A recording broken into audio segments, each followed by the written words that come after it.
Welcome to Grand Sumo Breakdown, the unofficial sumo podcast for official sumo fans.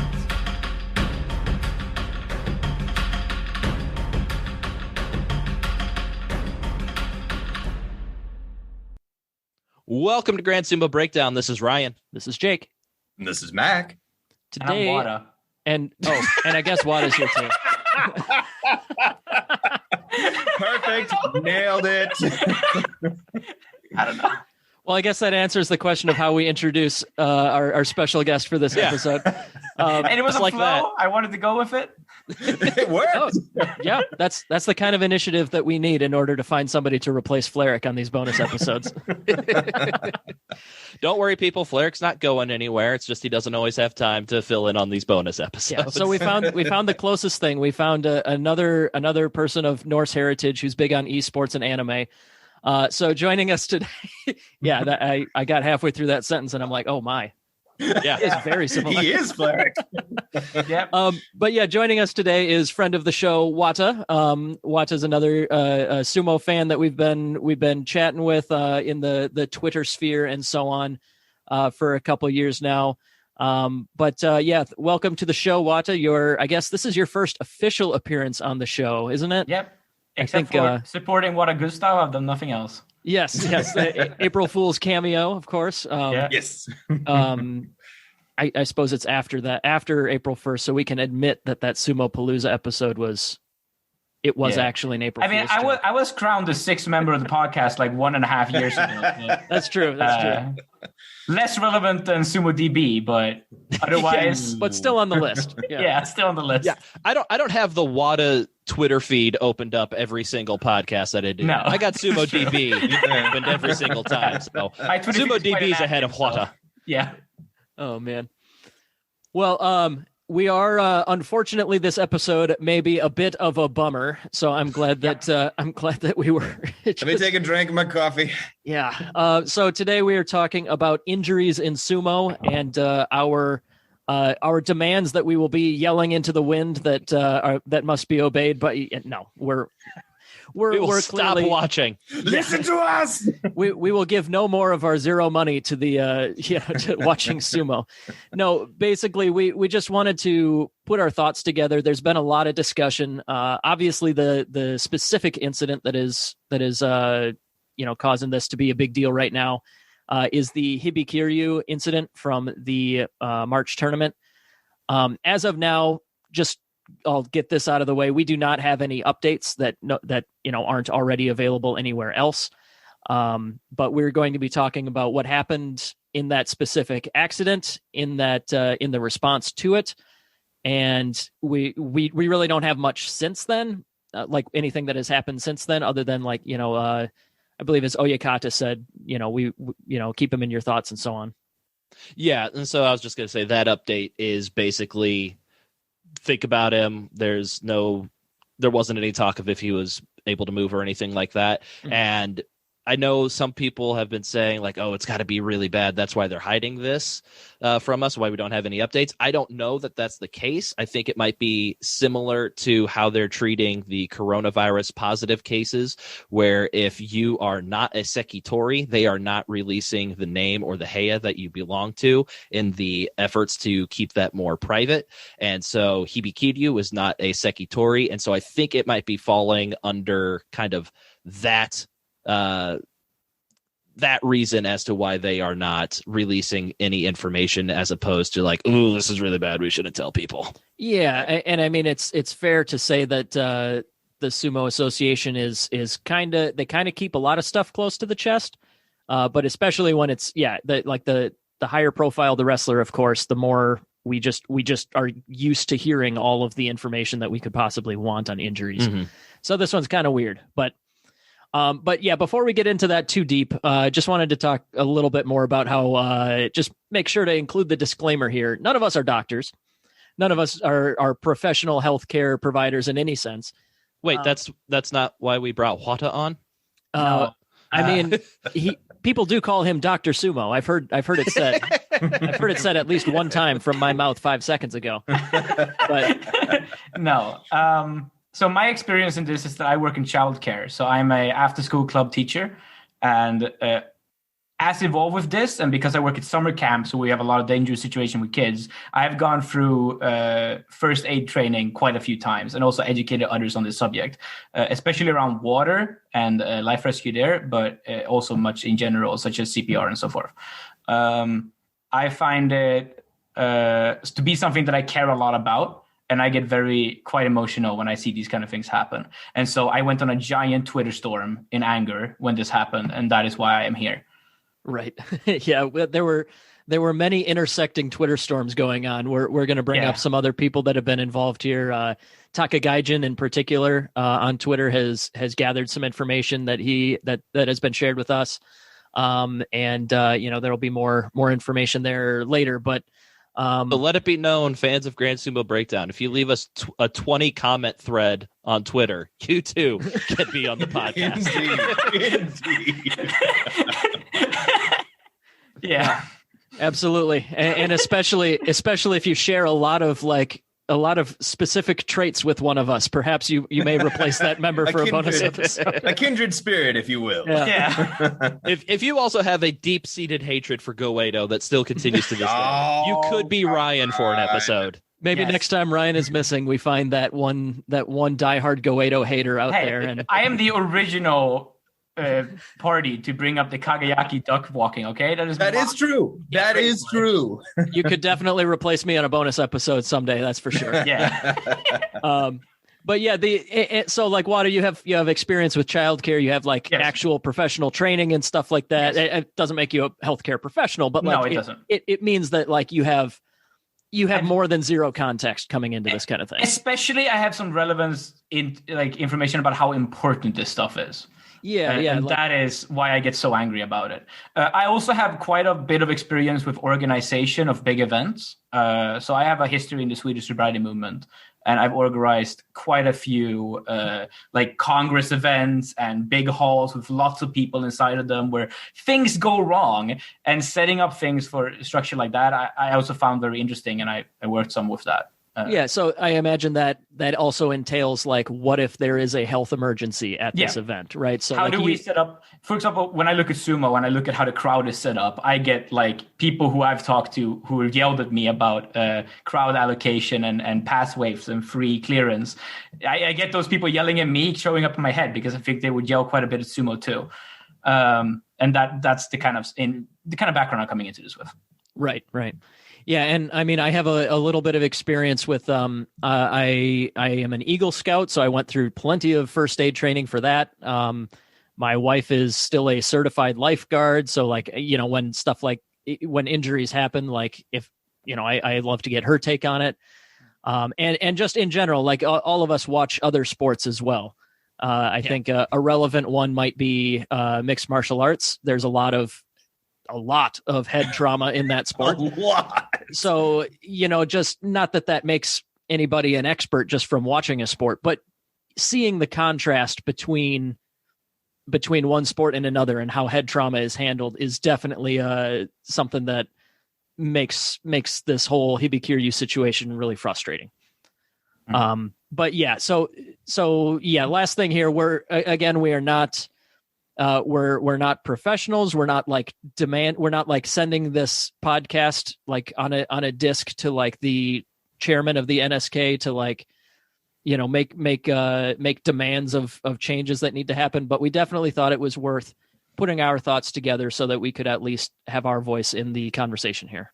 Yeah, as fans of the sport and fans of the people that are competing in the sport, we want to see the best for them, and we want to see the best for the sport. And having the best medical care available for these guys just makes it better all around. And really, the basics of what we would like to see wouldn't affect anything that you see at all, wouldn't affect anything on the dohyo. You just have some medical guys in the back ready to run out and help them. So we're just putting these thoughts out here as just like, hey, this would be nice to make the sport that we love even even better and more safe for the people For your involved. consideration. Yeah. wouldn't I don't think it's a spoiler to say have a friggin' doctor right next to the ring. Like that's obviously point number one. But why don't we get into the specifics of the Hibikiryu incident? Refresh some memories. If this isn't something that you've heard of before, it's a big deal, and we don't want to let it. We don't want it to be like just kind of forgotten or passed aside as, sumo's tough. This one was kind of different than some of the other difficult injury situations that we've seen before. Yeah, we've been watching for about 5 years now, and this is the only event we've seen like this in sumo. Yeah. Mm-hmm. The well, I would say it's the worst event. I wouldn't say it's the only. We've seen poor responses to lots of stuff, but I know what you mean. Fair. So Hibikiryu, I believe third, fourth division. But I think Sandanme. I'll look it up real quick. But regardless, what the match on day 13 of the March tournament, he and his opponent Imafuku were in like a fairly standard match. Like I do want to make sure that we make this clear. The match itself wasn't particularly out of the ordinary. We should make it clear that this injury happened from a freak accident. I think would be a fair way to categorize it. We've seen plenty of matches end this way. Yeah. So like, it's that position where we're both trying to throw each other. We got one leg on the ground, one leg up in the air, and both of our heads are getting closer to the ground. Hibikiryu goes down, and just the way that he landed, head first, like kind of on the top of his head, he just didn't move. He stayed there, laying face down. Thankfully it was obvious that he was breathing, but he was definitely not able to move. I also think that one thing that might have been an incident adding factor here is the fact that he landed like right on the Tawara. Yep, so he landed on the Tawara. That little bump seems to have definitely worsened the injury in this situation. Yeah, maybe maybe if that wasn't there, maybe it would have been more of a slide than a like direct thud.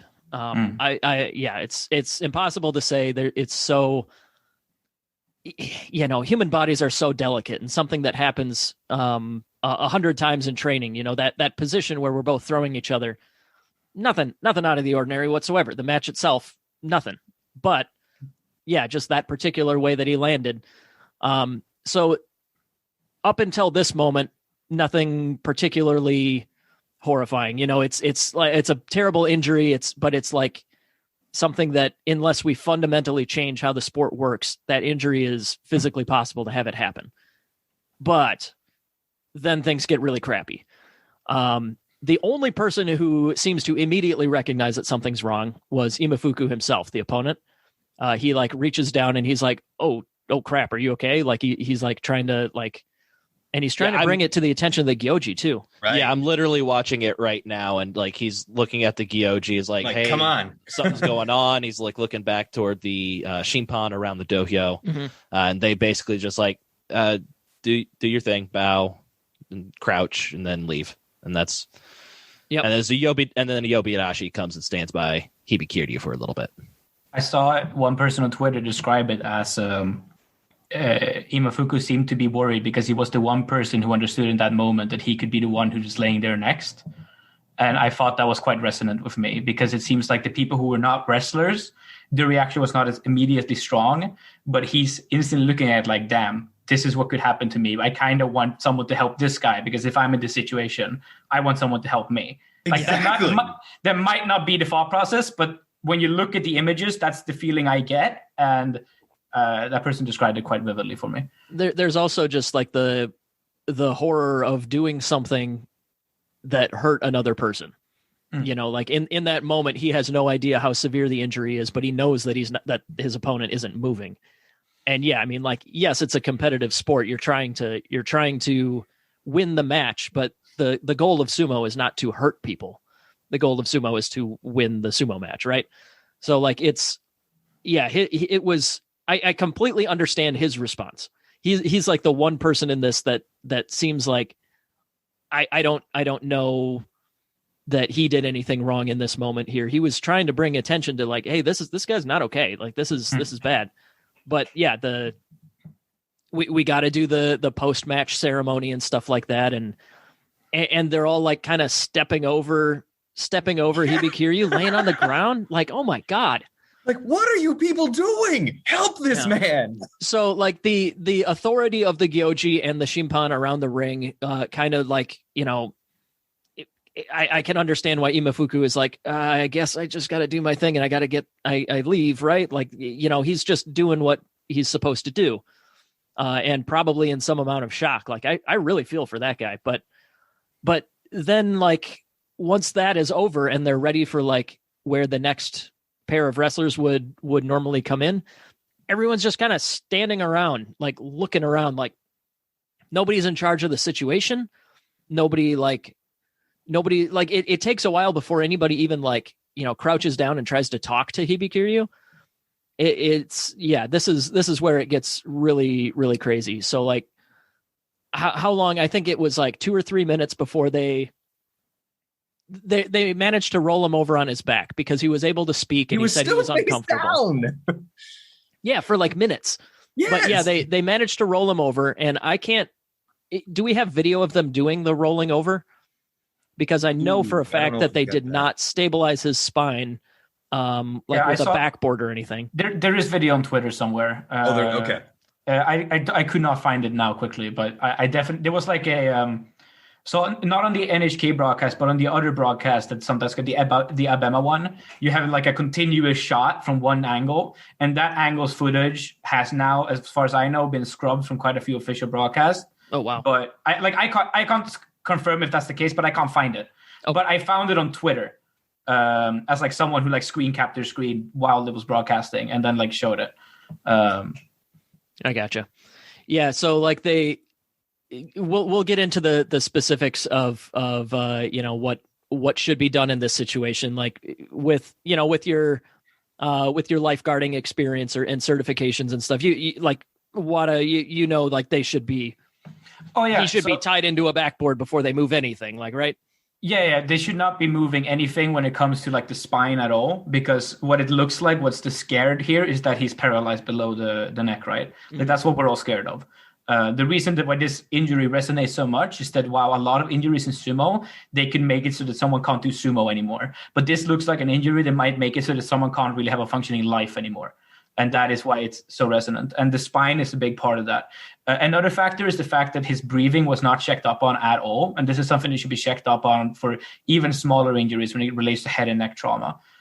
Breathing regulation, making sure that someone is actually breathing correctly is so important, because for all they know, this dude could be choking on the ground right there. Especially, and I don't want to put it in a negative way, but with the weight that a lot of our wrestlers are at, the blockages to the throat. Like I'm a big guy myself, and I know that if I like lay wrong while sleeping, I'll snort and I'll not be able to breathe, because just the size of my neck gets in the way of itself. And at the angle that he was laying, I was getting quite scared for his breathing. Now, luckily, it seems like his breathing was not, in fact, an issue here, but we also can't know that. It could also be that with limited breathing, you could sustain brain injuries, where even if you survive, the brain could take permanent damage from a loss of oxygen. Which we can't know from the footage that we have. Right. What I have heard is that he was able to at least speak and express his discomfort and asked to be rolled over because he was having trouble breathing, but not like it was just uncomfortable to breathe at that point. Obviously, he was uncomfortable in a lot of ways. But once he rolls over, he's on his back. They've already moved him one time without proper stabilization of the spine. So that's strike 11 in this situation. I was about to say, like, what number are we on now? Yeah. No, I should have phrased that differently. But so I think the final amount of time before he gets a stretcher out there, they get him on the stretcher and they get him moving off of the dohyo, is like 6 minutes or something like that, right? Is that what you guys remember? Yeah. It was like between 6 and 10. Yeah. So once he's carted off, obviously it's sumo, so everything just continues as normal. Maybe a little extra salt sprinkling to purify post injury, because I know that's part of the ceremony that anytime somebody gets hurt. But other than that, he's carted off and the issue is done. We hear from his Oyakata that, he gave us an update. I think it was later that day, maybe the next day, but that's still like all that we've ever heard so far. Since he's been carted off, all we hear is that, may not have any feeling below the neck, and they're asking for to keep him in our thoughts and stuff. Mm-hmm. But yeah, like Ryan said, it could be the case that because he's a lower division wrestler, they're just keeping that information closer to the chest, but we don't have an update on where he's at right now. So that being said, that's the incident that happened that got everybody all pissed off. And we have multiple groups that have started on Facebook, on Twitter to like organize our thoughts, get letters sent, etc. But why don't we talk right now about Hibikiryu in particular, but also just like injuries in general? What needs to change like immediately? What are the no brainer obvious changes that we need to make? So we mentioned earlier, of course, Dr. Ringside. That's number one.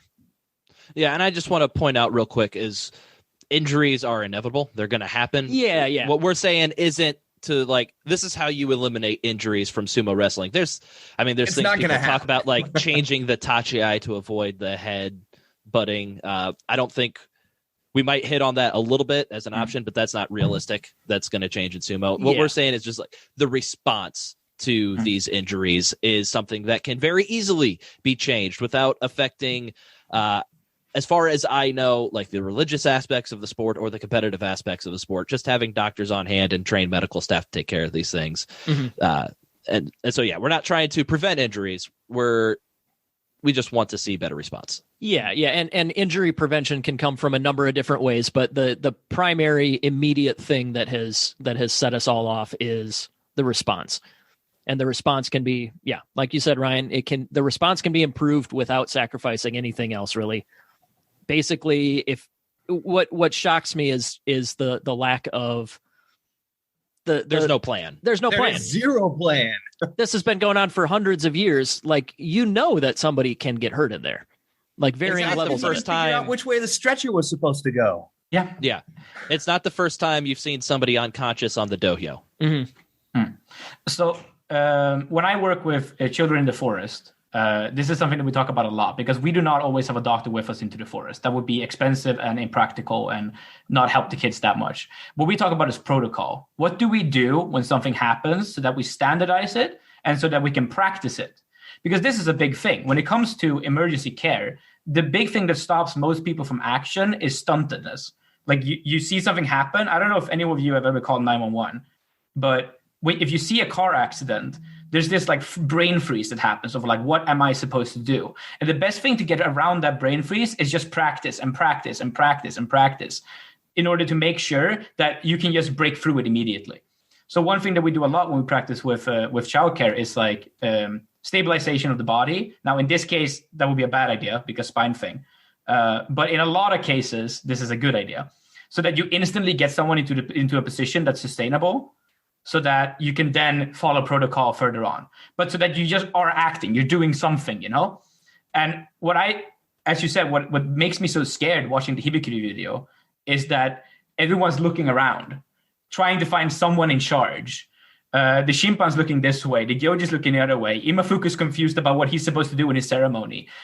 Someone comes out with a wheelchair and like looks for a confirmation, like, do you need this? Is this necessary? A stretcher, like it seems like they're going around searching through their backup sheds to find one. Like the protocol needs to be inserted, and that's what I'm really worried about. Yeah. I mean, what's shocking to me is how easy it could be improved. Yeah. Like even ideally there's a half a dozen things that we could change, but change number one. Yeah. I mean, I said ringside doctor, probably point number one. Better yet, just have a plan.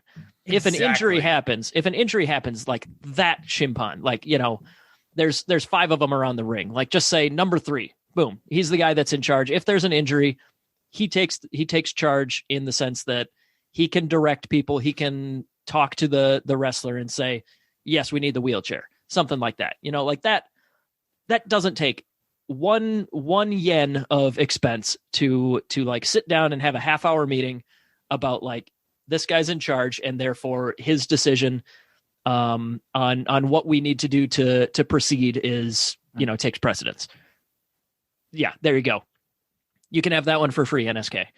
But like, in addition to that, like the fact that even if someone was in charge, that person needs to have knowledge of what to do, of course, right? So there should be some level of first aid training for, honestly, pretty much anybody. I feel like the Yobidashi role is pretty set up to be this kind of guy. Like, you know, when an injury happens in Western sports, we always see, like, if somebody's like laying face down in obvious pain or something, there's always a referee or a trainer or somebody like runs up and is like crouching down and talking to them, right? Like that's the image that pops into my head. Like, where's the guy on his knees face to face with Hibikiryu talking to him, making sure that he understands what hurts, what's the extent of this injury, and from there we develop our plan. And from there, you should have the doctor that they have on standby in the back ring. So you have the Yobidashi there talking to him, and then he waves for the doctor, and then the doctor comes out and takes over from there. And then you figure out, okay, do we need like more staff to properly attend to this injured Rikishi? Sure. So that he doesn't have to walk on his knee that just exploded downstairs to get into the giant wheelchair. Yeah, exactly. Yeah, because I mean, we oh god, well, he was off of the ring already, but they did make him stand up. Yeah. Oh god, Takayasu comes to mind as well. They made him stand up, bow, and then get off the ring. Yeah. So yeah, and that's something that I think we should clarify as well here is we're not talking about every injury being something where somebody is potentially immobile or unconscious or anything like that.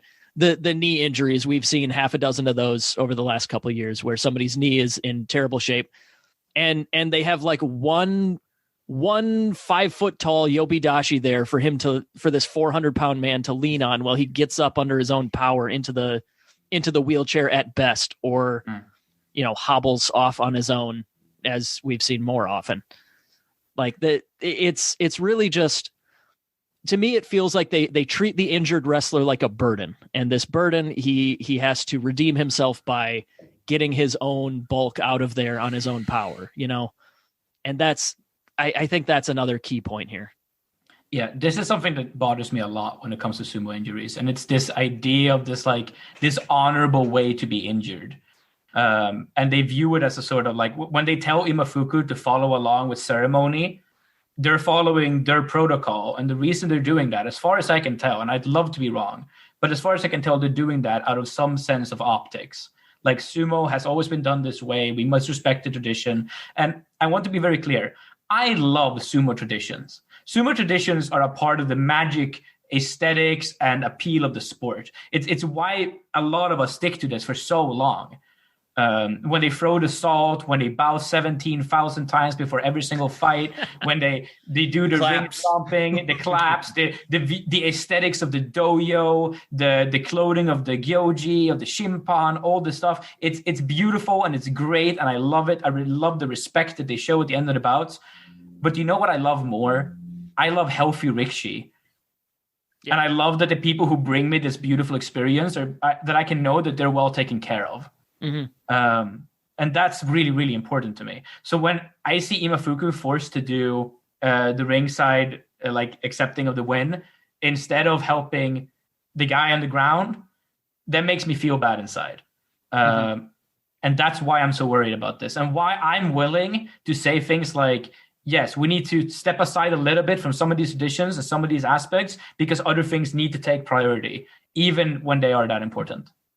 Yeah, I agree with that. I think it's not just like a lack. I mean, it's absolutely a lack of any sort of plan whatsoever. But it's just, I think they view the injuries differently than how we in Western culture view the injuries, and it might just be in their culture and their traditions. Like, yeah, you got to tough it out as much as possible, and it's not accepting of the help.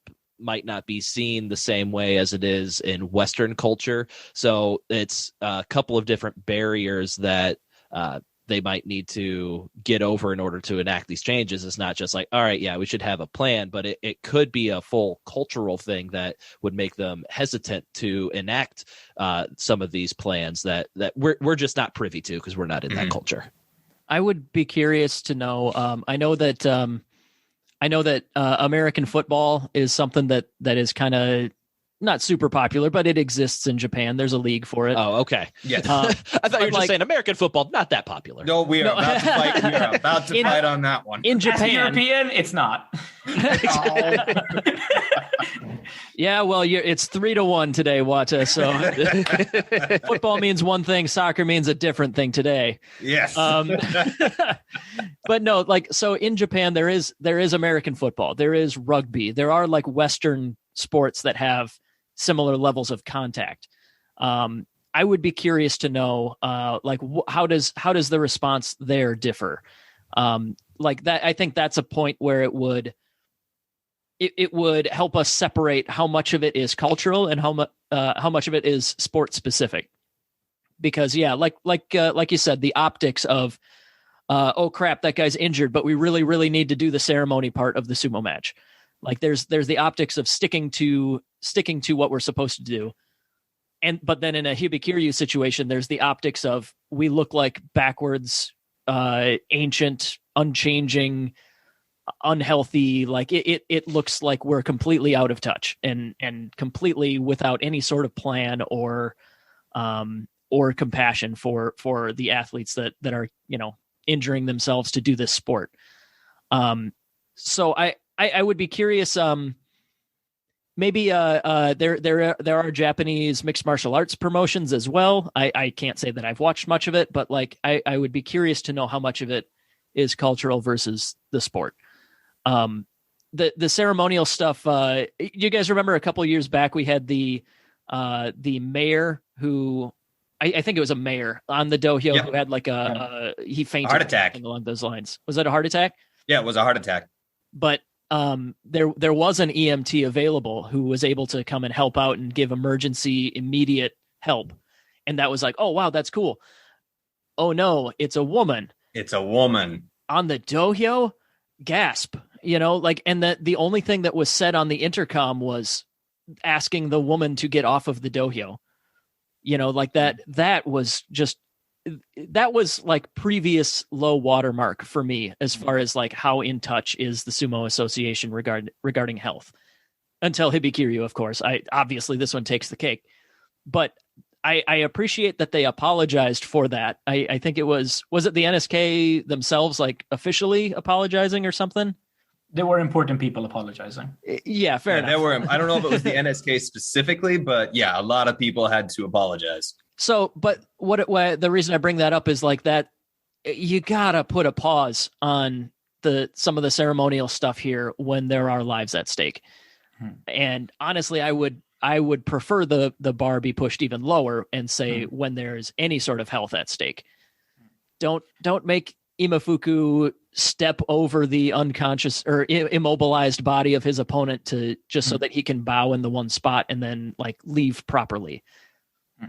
So I want to push on another thing when it comes to this protocol that we're sort of discussing, because if we make the importance of like protocol is the first thing they need because it requires no new personnel, it only requires training, and then we put ringside doctor is like the obvious next step. One thing that I would think is really, really important when it comes to this protocol is how you engage with the crowd. When we're watching the Imafuku situation, and especially when we're watching all the situations with the big chair, the crowd has been a massive imparting blockade when it comes to helping this rikishi. Now, I understand that the splash zone in sumo is something that is near and dear both to their economic situations and to the enjoyment of the fans. But I think that it also comes with a lot of negatives. So if we are going to argue from the position of we want to keep the splash zone, I think that we also want to argue that in the protocol, when something happens, one of the very, very first things that needs to be done is that the shimpan that sit closest to the ring need to turn around and start moving people back. And that needs to be something that everyone that sits in those seats is briefed upon before they put their butt down. Totally. Because that allows these chairs to come in more easily. If we're talking medical personnel, if we have an actual medical staff in a sci-fi future of where sumo is amazing. Sumo is amazing. Sumo is amazing. Amazing. Sumo is more amazing. Like if we're talking about that future, that ringside personnel still needs space to come in. And also these guys are really big. Getting someone up into a stretcher is usually a lateral process. You don't really lift them up, shove the stretcher underneath, and then lift them perpendicularly. You need some space for this stuff, especially with a larger individual. Yeah. So I find it super important. And crowd management in these situations has been abysmal. Absolutely. Yeah, the narrow walkways being like the only way to get down, that like the walkways that are like exactly one wheelchair wide. Like there's just no space. And the Hibikiryu situation, imagine if that had happened with a crowd and not in the ring. Like what if it had happened off of the platform, you know, like into 1.5 rows deep into the crowd or something like that. And that happens. Yeah, I mean, it fortunately, it is, as long as we've been watching, it has always happened that if somebody ends up in the crowd, even if they're hurt, we haven't had an injury severe enough that they're immobilized and in the crowd. And luckily, nobody in the crowd has gotten hurt. That's been my big concern in the splash zone. There was one I wanted to bring up later. I think it actually happened in this same March tournament here, but there was a Shimpan who got kicked in the head and needed some help pretty recently. But like, yeah, I totally agree. Like these guys are enormous. The crowd is so dense. How come it doesn't happen more often? Panthro wants screen time. Yeah, we got 2 cats on camera right now. Yeah, they always know when we're podcasting. So yeah, like I guess. There we go. Why don't we sum up our like emergency right now changes that we would make? So like Whatta said, I think that yes, we should make a plan, train the individuals should be number 1. That's free. That's, that's easy. You're welcome. Yeah, you're welcome. And then number 2, EMT bare minimum, right? There has to be on standby. Somebody on standby. Like that'll cost a few yen, but I did pee-wee football when I was 13 years old, and there was an EMT available. I was going to bring that up. It's like from the time we participate in sports when we're 8, 9, all the way through high school, there's always been a trainer. There's always been some type of a trained medic personnel, whether it's baseball, football, soccer, basketball, whatever sport, there's always somebody there that has medical training in case something goes wrong. Yep. So I spent this morning reading a lot about the training of EMTs in Japan and their involvement in the ambulance role. So one thing that is quite common in Japan is that ambulance personnel is not trained medical professionals and paramedics, but rather EMTs, who are usually former firefighters. Today, the amount of ambulance calls outnumber the amount of fires. So in fact, more trained firefighters are engaged with ambulance activities than they are with fire activities. It seems to me that, first of all, this is not optimal. But second of all, in general, I think that it would be quite simple to find like retired fire personnel that could work at sumo events as EMTs at least. I mean, if you have someone with like, let's say double my experience, they're not a paramedic, but that's way better than what we have. And if we can take baby steps to get to the point where we have an actual ringside doctor, that would be great. I would not be a person who's like, oh, they put in EMTs, retired firefighters with some ambulance experience in there. That's below my standards. I want something more. No, every step is a positive step. And I would be happy to see anything done. Yep, for sure. And in addition to that, just somebody off the street, like physical size wise, is not enough. Like even if it's a trained person who knows what to do, that changes a little bit when the person you have to move around and help and manipulate is 400 pounds. So one thing that we hadn't brought up yet is you got 4 bodybuilding professional athletes sitting right next to you, and 5. I thought you were talking about us. I mean, if I get to watch that much sumo IRL, I'll be quite happy. No kidding. We were when we were in Japan, I think we were still like 100, not 100, like 50 feet maximum or minimum from those bodybuilding professional athletes. But the point kind of stands. Yeah, so you got 4 active sumo wrestlers sitting around the ring. You got 5 former sumo wrestlers of various ages, but like, could be as young as 30 to 40-year-old. Regardless, you got 9 current or former professional athletes sitting right there, and never are they asked to like help out lifting people up, or it's always, like I said before, the 5-foot tall yobidashi that you get to lean on. It doesn't matter what your accident is, that's what you get. When it comes to training, this is why I would push for the fact that every single person from the NSK who's involved with these bouts needs to be a part of emergency training. So when it comes to like the protocol, who's delegating what responsibilities to who, I think that every single stable needs to have like emergency practice day every now and then, where we're like, it's a biannual thing. Sure, we lose one day of chopping vegetables, but we can prepare for that. And then instead, we spend that day practicing some CPR, running through the protocol, who's doing what. If you're currently the guy sitting there waiting for your match or having just experienced your match, and you're a ringside rickshaw, you help out with this thing. And like, not what do you do, but who do you listen to? That's way more important. Because a lot of these guys are like 15-year-olds who dropped out of high school. I don't expect them to have like the will or the level of interest to be able to learn a bunch of complicated CPR procedures. But like, we don't need them all CPR certified. But if you have a boss, if you have somebody who's directing traffic, exactly. You're who do you listen to? Who's delegating? And what are some basic things you would be expected to do so that you are already thinking about them before they happen? Because as I talked about before with the brain freeze in emergencies, a lot of why that happens is because you have to figure out in the moment what you're supposed to do. If you already have been prepared about what I'm supposed to do in certain situations, your body instinctually reacts a lot more. That is why I said things like, if you're sitting in the splash zone, you should be made aware before you put your butt down that if an injury happens, you need to move 1 square back and share a seat with someone else for a bit. Because if that's already been said to you on the way in, instantly what happens, you're like, oh yeah, that's the thing I was told, and you move back. Yeah. I mean, like that, it may be something where if you're told that every day and it never happens, it might fade into the background. But most of the people in the crowd, it's a huge event to go see sumo. So like that's going to be fresh in their mind. That's going to be like, the one day of that tournament that they get to sit, down in the splash zone. Yeah, exactly. That's going to be something that sticks out. And yeah, that brain freeze. I forgot to mention it before, but like in all of my Boy Scout training, life-saving training and stuff like that, the number one step that we were always told was, once you have like a basic gist of the situation, point at somebody, like call somebody specific out and say, you go call 911.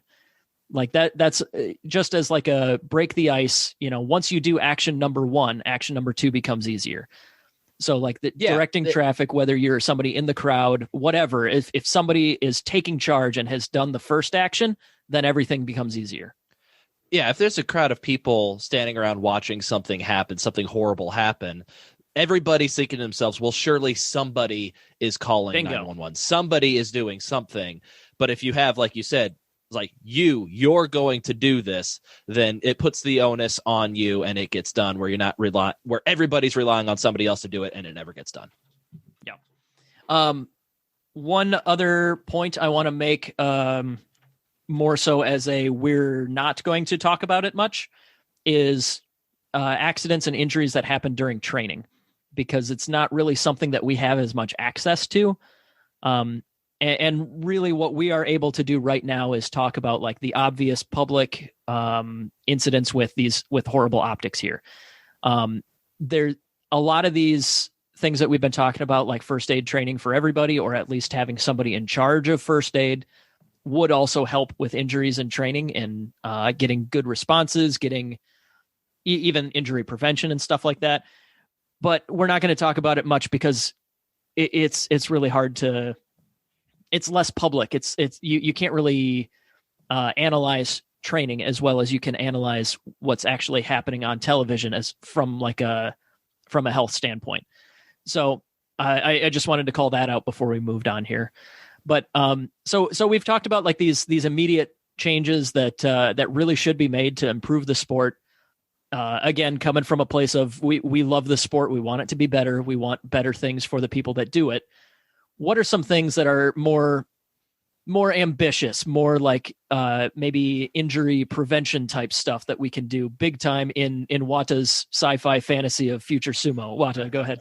Okay, so this is something that I've spent the last 3 years arguing about. And I want to be very, very careful in addressing the controversial nature of some of the things that I'm about to say. I have some very strong opinions about some changes that can be made to sumo. I do not represent these guys. I am a guest. Also, I'm very aware of the importance of things like tradition. The dojo has like a 100-year-long tradition of having been made by the same people with the same methods and to look the same. And I respect all of that. I just happen to personally care more about Rixi health. I am fully understanding of people who go like, no, I like it the way it is. And I want to try to find the best possible solutions without changing some of these things.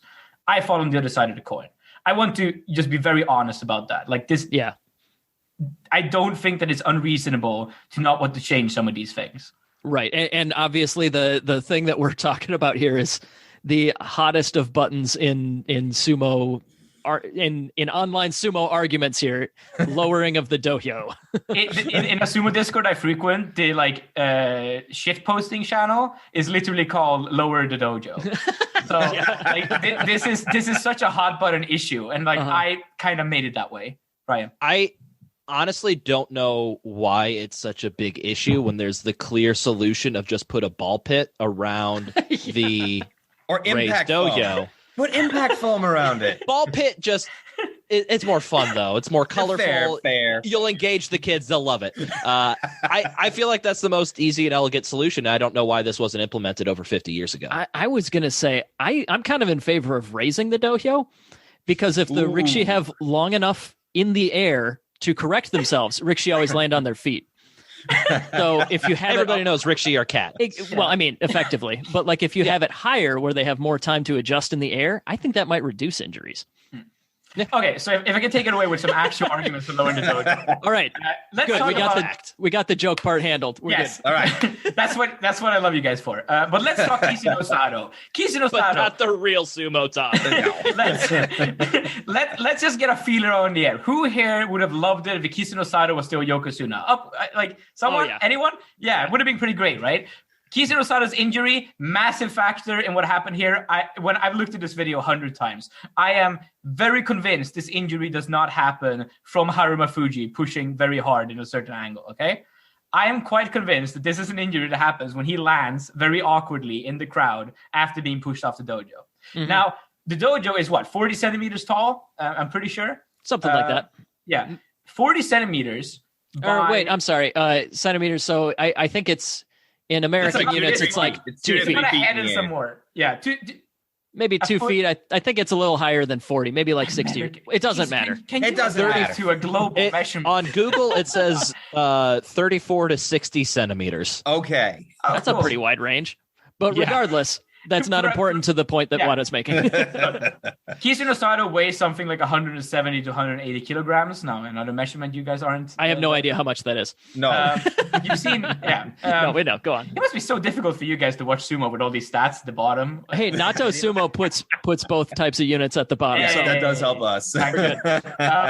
But anyway, for that kind of force and velocity, now I'm not a physics expert. Some of you guys are, as far as I'm aware. But that adds quite a bit of power to the landing, that amount of distance, especially when you compare it.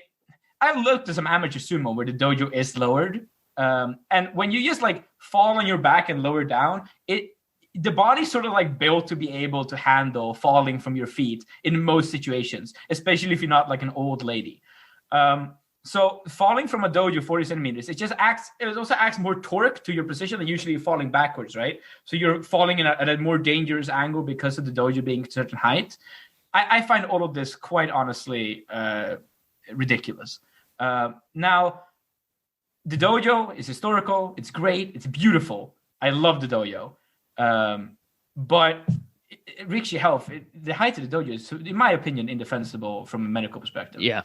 Just for what it's worth, I put together some numbers quite a while ago. I think it was spurred on by Tomokaze's knee injury. I think that's the one. Yeah, but Those regardless, are the most common injuries that happen because of this, right? The ligament Yeah. injuries are almost always either because they try to stay in the ring too long because they're trying to not fall off it, Ichinojo style, or they and so they like overextend their knees and they get injured. That's what happens. Ura style. Ura style, right? Ichinojo is the opposite. I confused it. But or it's because they fall Tomokazu style and they like land weird because of the extra force. Yeah. So physics wise, think of it this way: you got a 6 foot tall man. Center of gravity is roughly 3 feet off the ground. Make sense?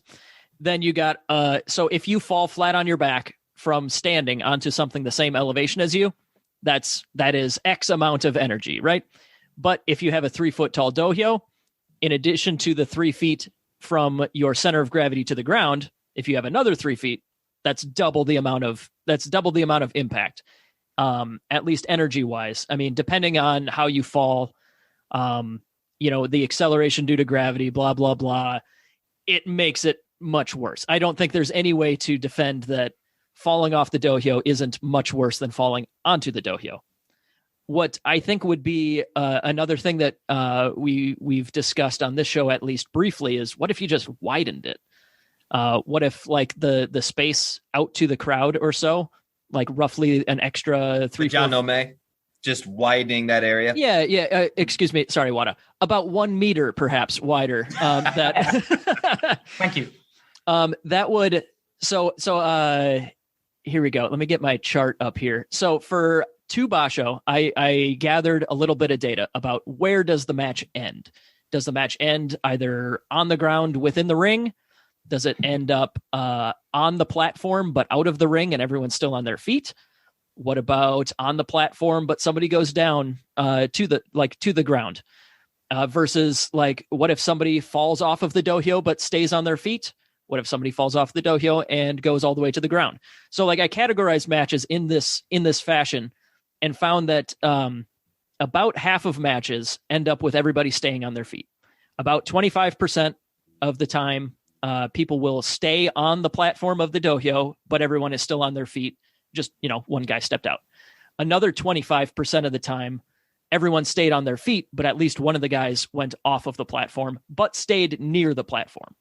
So that 25%, if you widen the dohyo by a meter, 3 feet, would have gone from a falling off the dohyo but staying on your feet, tomokaze type injury fall, to a everyone stays on the platform on their feet.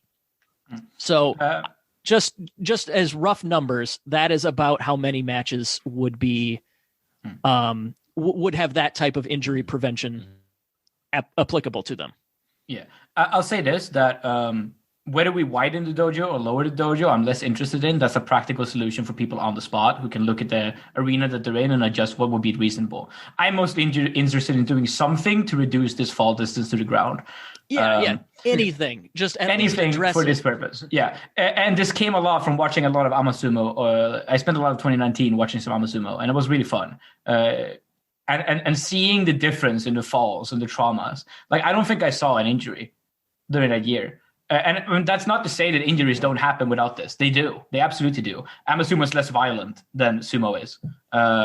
So that's another factor, of course. But yes, when I saw people like get pushed out by some strong Oshi guy, like straight to the chest, and they like rolled backwards 2 or 3 rolls, and I was like, oh, they could roll because there wasn't a bump to like fall down a hill. Yeah, that felt so safe for me as a viewer.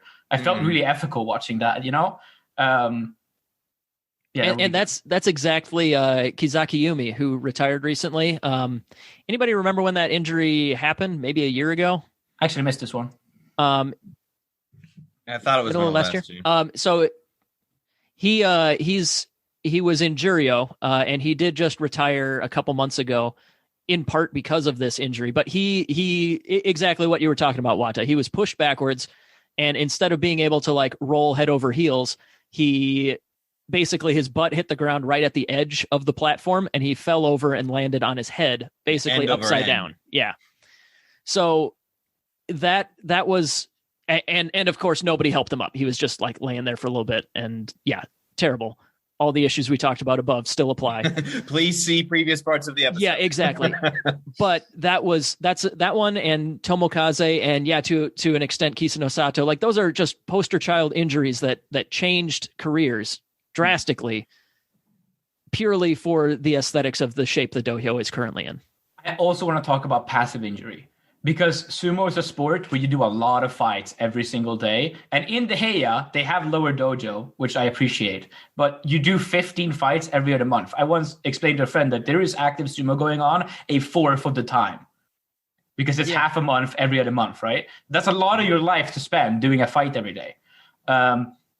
I want to, like, Ichinojo is a guy we talk a lot about because he's giant and he's amazing and he's like my third favorite wrestler. But Snorlax for life. Snorlax! I love this guy. I love Ichinojo. His time in Sekiwaka was amazing for me. But this is a guy who steps out voluntarily at the edge all the time. Now, a lot of people call him Sleepy. I call him Sleepy. It's funny.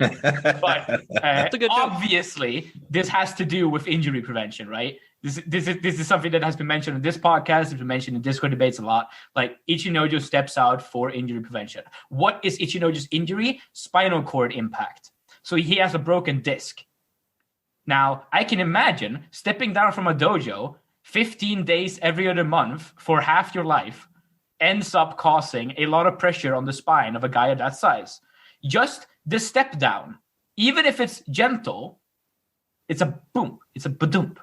And it's still passive buildup of injury over time causes problems. I would imagine that not all, but some knee injuries in sumo are caused not by a inciting incident, but by repeated minor trauma. Yeah. Micro traumas. And a lot of them come from the height of the dojo. This is why, for example, I would be a little bit happier with a lower dojo than a widened dojo, because I think it would help address some of these micro injuries. Totally agree. That's similar to like the current discussion in American football about, like, you don't have to be knocked out to get brain damage over your career. Like, lots of, and the type of like linemen in particular in American football, every play there is a small amount of head trauma from just the absolute friggin' chaos that is American football line of scrimmage. But sumo is the same sort of deal where, like, almost every match you're getting a little bit of a headbutt, and that's got to build up too. I think it's probably part of like the tough guy culture of sumo that we don't really hear about the long-term effects of that a lot. But I'm willing to bet that sooner or later there will be like a similar reckoning to what American football is going through right now, where, like, all of a sudden we have a few high profile cases where we really discover the extent of CTE in the brains of former wrestlers. I mean, you guys are pro wrestling fans, right? Mm-hmm. Oh yeah, same story. So I've never watched pro wrestling, but I watched a lot of YouTube content about pro wrestling because I find it really cool, and because a lot of anime people are very involved with pro wrestling. Okay, and they make a lot of videos about it.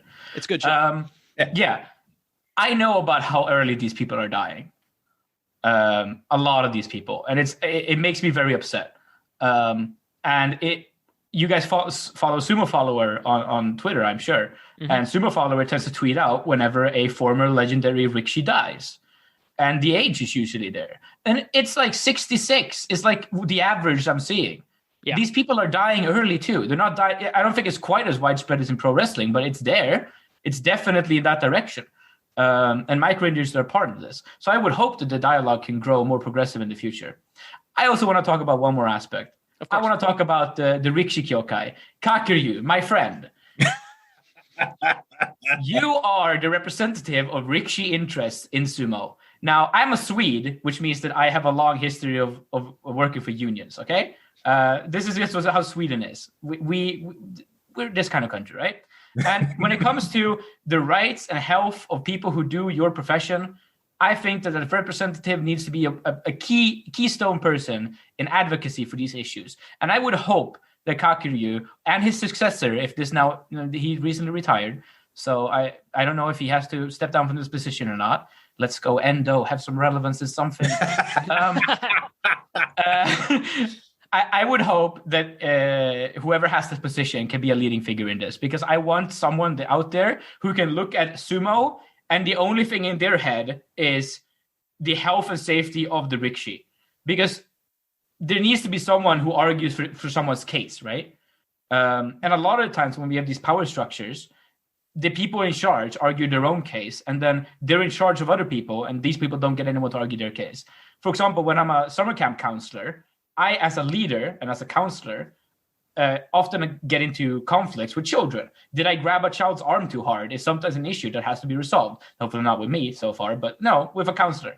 We have a system involved where my boss, the boss of all the counselors, they never are there to argue for the case of the counselor. I argue my own case. I am an adult.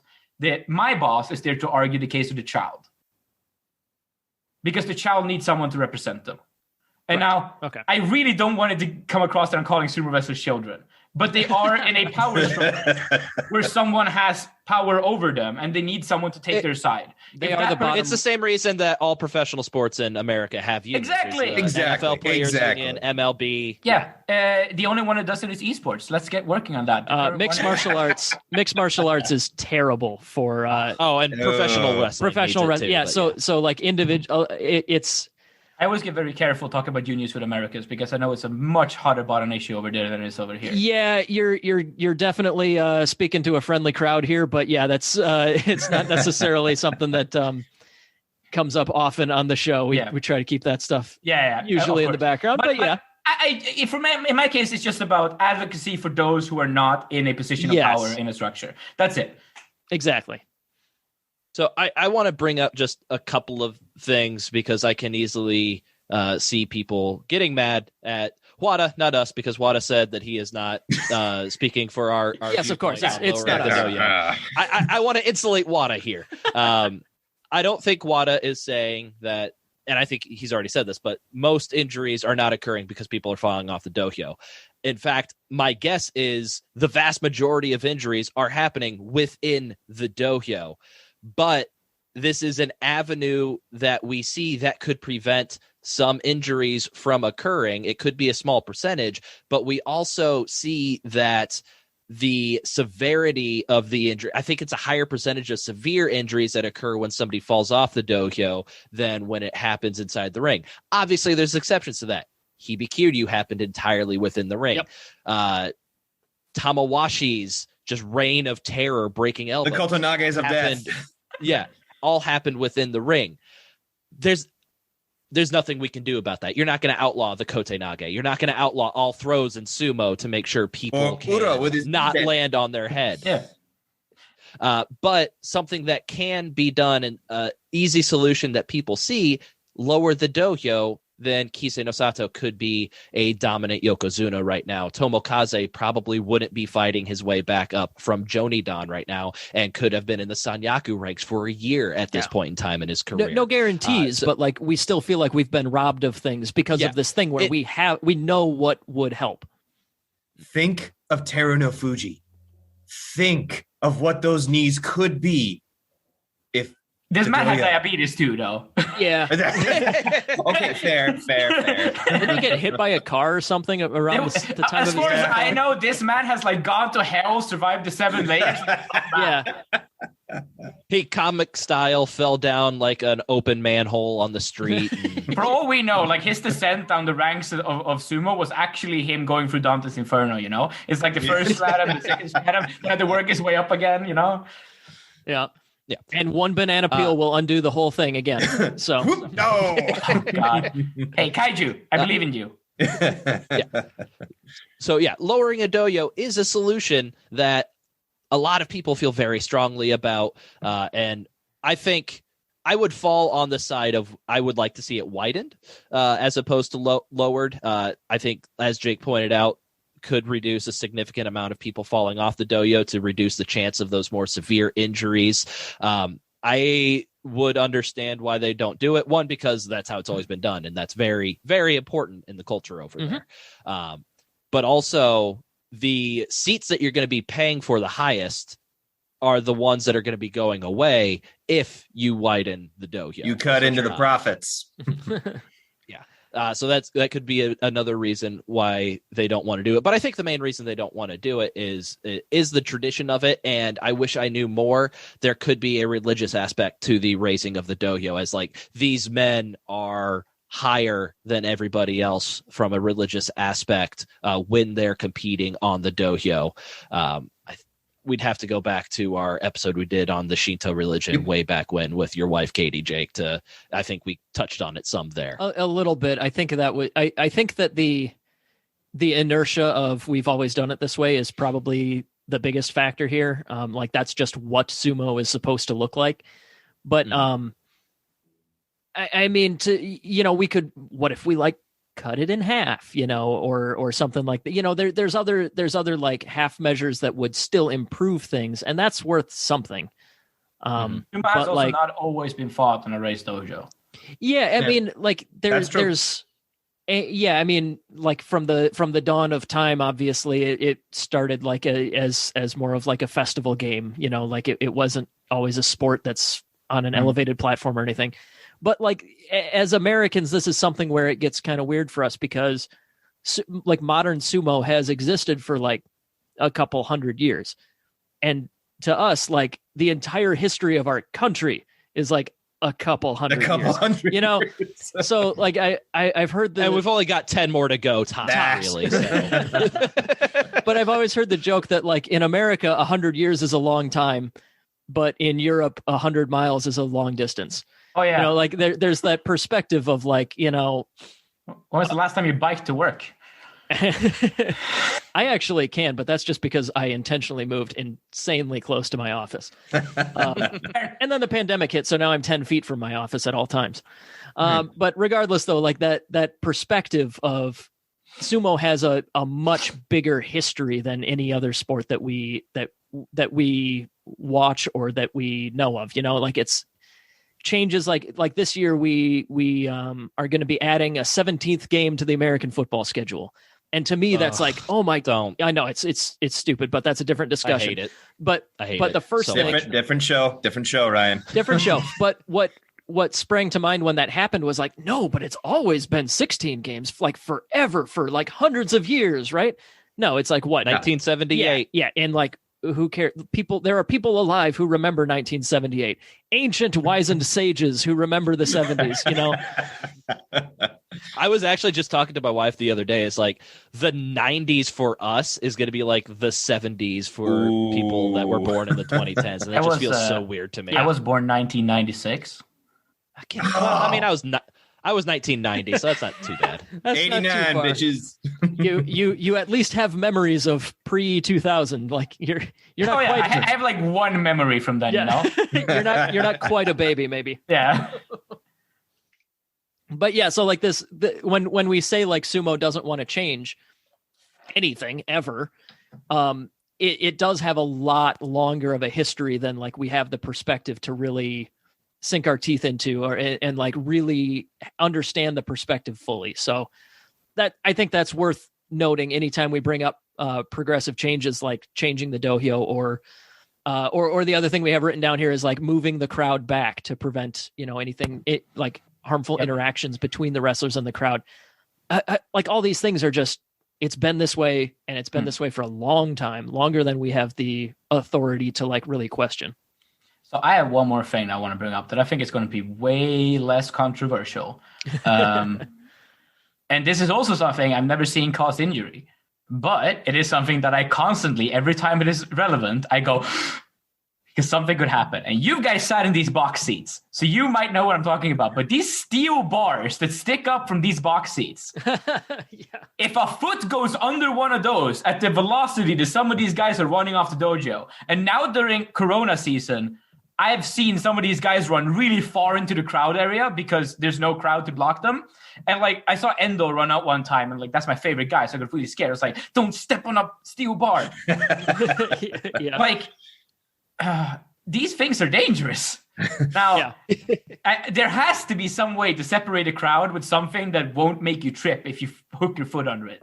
Yeah. I don't know what it is, but something. Something like maybe like a plexiglass barrier or something like that. Something that doesn't have a foot-sized gap that, Right. traps them. Yeah, exactly. They might even help them break a little bit faster, Like, Yeah. I would love to see that. We have the technology, people. We have advanced to this point. So I think at this point, if it works for you guys, let's move on to some more recent high-profile injuries and just talk about like some of the things we've talked about today. If we were, this joke is now entrenched and it's going to stay this way. If we were living in Whatta's sci-fi perfect sumo fantasy world, what would happen with some of these other injuries we've seen as far as like the response, maybe even the prevention of them? So why don't we start at the very top here, Kisano Sato. Like, let's say that everything was as progressive and Rikishi health focused as possible. What would have happened in that match? So Whatta, you mentioned like, yeah, it's not necessarily what happens in the ring. It's the velocity that Kisano Sato leaves the ring with. That his landing is the angle of the landing is the massive thing for me. It looks like, at least, and also because he's landing on like a half on a shimpan and half on like the ground, and like he messes up like some bones in his shoulder, right? It's like the breast and shoulder here. Yeah, the pectoral. The pectoral. Yeah, exactly. So like that seems like he's just landed at a bad angle. So with a lower dojo, for example, the angle would be a much less progressed into the backwards position. But even if you have a high dojo in this situation, we would have instantly the shimpan move the crowd back, and a protocol for a response team would be much more quickly introduced. You would have someone talking to Kisano Sato. Where does it hurt? What are you feeling? And then a medical EMT or a doctor would step in and take over that role. That is what we've been discussing. And then he would probably be transported out much faster, and 911 would be called faster to help this guy. Because this guy is like the most, look, given his status at that point as the newly crowned Japanese Yokozuna, this is the most valuable person in sumo to them. And for them to like not value him as highly as even I value him in this situation, that hurt me. Yeah, that was probably a mean way to phrase that, but that's what it feels like to me when I watch this scene. The video of it, I specifically remember because like you knew it was a big deal instantly, and it's very emotional because you can tell that he knows it's a big deal instantly. But he gets up, he's basically on all fours, and he's just kind of like shaking his shoulder, like he goes back like this several times. Yeah. I can hear Jason Sumo's voice going, "Oh no, no, no!" Because like, you've seen the Jason video of Sumo, and his commentary is like ingrained in my head. Of like, what? No, not Kisano Sato. It's right, but at the same time that he's doing that, and you see that this is very serious, he's on his own. He's doing this. He's in pain. He's trying to shake it off, like he's done like up until that point in his career, had he even missed a match. Like he was, I think he might have been one of the Iron Men, but regardless, like he's been through injury, obviously. And the next day he fights the kaiju twice. Yeah. And like battling through it, and just that's the sumo way. I mean, it's the greatest story in sumo. It's beautiful, but we then have the most tragic story in sumo afterwards. Exactly. Yeah. It's definitely. Yeah. I mean, I still want that to be the Hollywood movie that breaks sumo out in the West here, but regardless, like the fact that he's just laying there with nobody to help him, he's just sitting next to these other guys that could very easily help him up, and he's sitting next to all these people that should have first aid training. That I'm not saying that changes the prognosis 100%, but if he's able to have help and at least that would at least improve the optics of it, and seeing them, like you said, the most valuable asset in sumo at the time, and they just don't care, or at least that's what it or if they care, they care more about the like macho aesthetic of sumo, right? Yes, exactly. They care more about the image of sumo. Mm-hmm. So I'm watching it right now. What happened? Like, yeah, he falls on the ground. There is like a team of like yobidashi that surround him to kind of help him get up. He never gets back up on the dohyo to do the bow or anything like that. I remember. And then he is escorted to the back, and he's got a team of yobidashi around him, and he's got a couple of, I I don't know if they are doctors, but like the guys you see in like the blue wind jackets, they might just be members of the JSA, but they're going with him to the back, probably to talk to a doctor or get him some. That's good. That's better than other examples we've seen. Yeah, I think this is one of the least egregious responses, because for an arm shoulder injury, the most you can do is just hold it, immobilize it. Yeah. Okay. Which I'm going to have to eat my words there, but yeah, that I definitely remember that differently. I think it might just be like the first few seconds where he's on his own that is just more ingrained in my memory. I think the bigger story for Kisano Sato, though, has always been this idea that he denied surgery and just was going to, 2 weeks rest, and therefore all sumo injuries are healed, kind of a thing. And it's just like all the other injuries that we've talked about. Like, we can't say for certain. We're not doctors. We don't know. We never like looked at Kisano Sato's arm personally, but or actually we kind of did, because we met him when we went to Japan. We did. We got the photo to prove it. Yeah. I instead of shaking his hand, I went to like feel his pectoral and try and do my own analysis. He wasn't a fan of that. But anyways, we can't say for certain whether like the surgery that everyone was talking about would have solved the issue, would have mitigated the issue. We don't know. What we do know is that the culture of sumo is that he needed to tough it out. And so that's what he tried to do. And that did not work. We know what didn't work. We don't necessarily know that surgery would fix it, but from a Western standpoint where sports injuries require surgery all the time, it definitely that whole time felt like just yelling at a wall, like just do the thing that might help. And that sucked. Any other thoughts on Kisano Sato? I know we covered it quite a bit back in the day, but okay. His stablemate Takayasu. You had to make me remember that one again. This was the Ghost Basho, the first coronavirus Basho with zero crowd. Takayasu, Kisano Sato, similar kind of like we're both doing a throw position, similar to like Hibikiryu's kind of setup. I think you said Kisano Sato's Kakuryu. Did I say Takayasu versus Kisano Sato? I think you said versus Kisano Sato. Yeah. It was versus Kakuryu. Yeah, my bad. But he hyperextends his leg and goes down. And like the thing that everyone remembers about this is you can hear him yelling in pain, and it's messed up. Oh, horrible. Oh. But this one, there is definitely fair criticism in that he just kind of was left laying there, similar to the Hibikiryu situation. It was just like, well, we're just going to wait for him to shake it off and stand back up. Yeah. Once again, watching it live right now, couple of Yobidashi come up to check on him. Kakuryu obviously immediately kind of looks down, but really there's nothing he can do. I don't really blame the other sumo wrestlers in this. No. This. Yeah. But yeah, there's a couple of Yobidashi, and they're immediately looking to the back. So they're expecting somebody to come out and help them. And it's once again one of those JSA members, or he might be a doctor. I don't know. But guy in the blue like wind jacket comes out. Those are like other former wrestlers or workers or something. But like, if they're actual doctors, even if we were to give them the benefit of the doubt and think that they may be first aid personnel, why aren't they right there immediately? Why aren't they like, I don't know.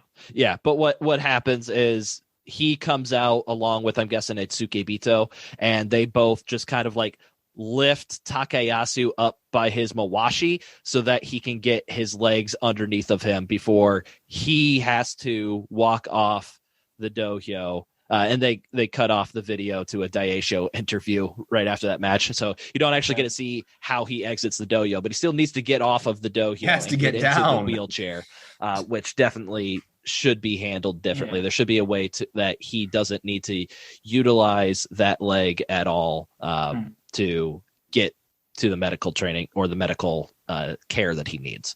Standing someone with a knee injury up is just generally a bad idea. You don't need to stand them up. Because a lot of times what you'll see in the NFL, they'll bring the cart out onto the field, and so that they're not walking anywhere. They have their leg out. It's stabilized in some way, shape, or form. We have the giant chair. Use the giant chair.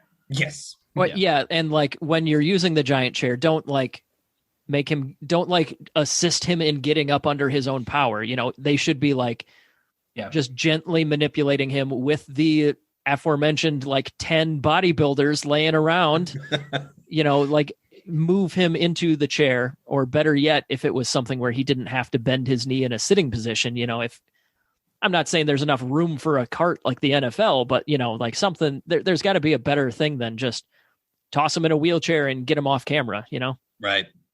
So this one is very similar to Tomokaze, at least response wise. Tomokaze is the next one to bring up. We talked about it before a little bit.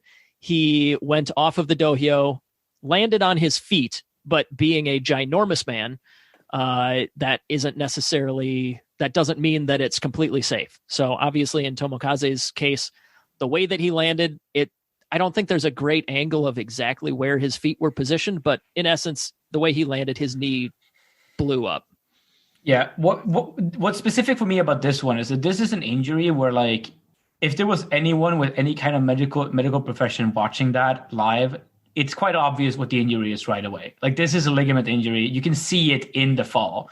And so, like, the obvious knowledge of what's happening would be more quickly communicated if there's a doctor, because maybe a layman doesn't think about that. I would hope the sumo wrestlers who've seen a lot of ligament injuries would. But just the information and as I talked about before, the delegation and the protocol, like the person who takes charge and steps up and like talks to the Rikishi, like, and important for him, like, inform him what you saw. Like, Tomokaze's fall, he didn't see it. Like, with a medical professional, he can get more instant clarity of mind. That would also probably just be, for me, more ethical. So once again, watching this injury live. Man, you are quick on the trigger with these videos. Well done. No kidding. Yeah. So Tomokaze falls out of the ring. Immediately, people realize he's not moving. A couple of Yobidashi come to him. You see them immediately looking to the back. So maybe there's a plan in place where the Yobidashi look to the back, and that's the sign. Okay, let's help this guy out. But I remember they stand this guy up, right? Again. Yeah, they had to stand. So I'm watching it right now. We've got 3 JSA members in always the blue wind jackets, helping him to stand up. But they did bring out the comically sized wheelchair immediately, and so it's to the point now where he's standing up, and I'm just seeing if they do anything where they're able to get him to the wheelchair without him putting any weight on the knee. But I think it's, if I recall, it's basically the exact same thing as Takayasu. There's no video of him walking over. It's just one of those situations where I would just say the wheelchair is actually not good enough. Like, you need a stretcher for yes. Mm-hmm. The thing, like I said before, like a wheelchair, bare minimum, get the kind of wheelchair with like an extension kind of thingy so that you don't have to bend that leg. Right. Yes, exactly. The thing that sticks in my head about the Tomokaze one is his face and the like exploitative almost close up of his knee as they're wheeling him away. And like you can see from his knee, there's like divots in certain spots where there are supposed to be ligaments. Like, it's disgusting. And they just like, oh, look at that, you know, zoom in. Oh, what happened here? Like, what do you think? Yeah, I wonder if it was dislocated, the knee, which can be a very severe injury. I know there's a Mac situation. knows this one. Yes, I do. Dislocating a patella, that hurts. And you are immobile for quite a while.